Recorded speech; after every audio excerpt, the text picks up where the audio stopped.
Fathers ഡേയും ബക്രീദും കൂടി ഞങ്ങൾ ഒരുമിച്ചാണ് ആഘോഷിച്ചത്. കാര്യം ഇവിടെ ഒരാൾക്ക് എന്താണ് ഇച്ചിരി യുവാവുണ്ട്, അപ്പം അദ്ദേഹത്തിനെ കെയർ ചെയ്യണ്ടേ. അപ്പോൾ രാവിലെ കടലക്കറിയും പുട്ടുമായിരുന്നു. പിന്നെ ഉച്ചയ്ക്ക് വൈകിട്ടൊക്കെ വേണ്ടിയിട്ട് ഏത്തക്ക ബജ്ജിയും പിന്നെ പായസം, അത് രാവിലെ തന്നെ ഞങ്ങൾ ഭഗവാന് കൊടുത്തു കേട്ടോ. ഉച്ചയ്ക്ക് പപ്പടവും ബജ്ജിയും കടലക്കറിയൊക്കെ ഉണ്ട്. അങ്ങനെ പായസം റെഡി, ബക്രീദിനെ പ്രമാണിച്ച് പായസം. ബക്രീദ് ആശംസ. നമസ്തേ. ഇന്നലെ ഫാദേഴ്സ് ഡേ ആയിരുന്നു, അപ്പം ഇന്ന് ബക്രീദ്, രണ്ടും ഒരുമിച്ച് ആഘോഷിക്കാന്ന് വിചാരിച്ചു. ഇവിടെ ഒരാൾക്ക് ഷുഗറാണ്, അപ്പം സേമിയ പായസം ഉണ്ടാക്കിയിട്ടുണ്ട്. അപ്പം ഭഗവാന്റെ ഓർമ്മയിലേക്ക് കൊടുക്കുകയാണ് ഭഗവാൻ.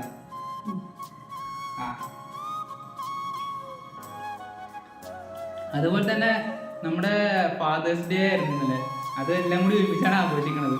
കാരണം ഷുഗറുണ്ട്. ഫാദേഴ്സ് ഡേ എന്ന് പറയുമ്പം ഭയങ്കര സ്പെഷ്യലാണ്. ഞാൻ അമ്മക്കുഞ്ഞിൻ്റെ ഫാദറാണ്.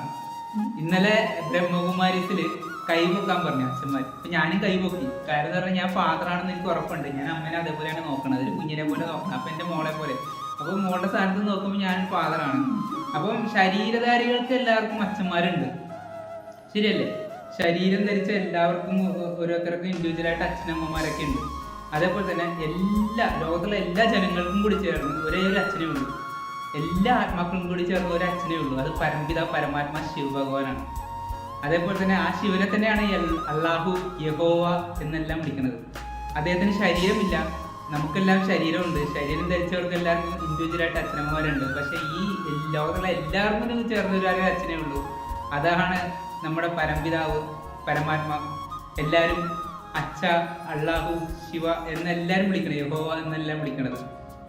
അപ്പോൾ ആ ഏക പിതാവിന്, ഏക ദൈവത്തിന് എൻ്റെ വക happy father's day, happy Bakrid. അപ്പം എല്ലാവർക്കും ഒരിക്കൽ കൂടി നമസ്തേ. ഓം ശാന്തി.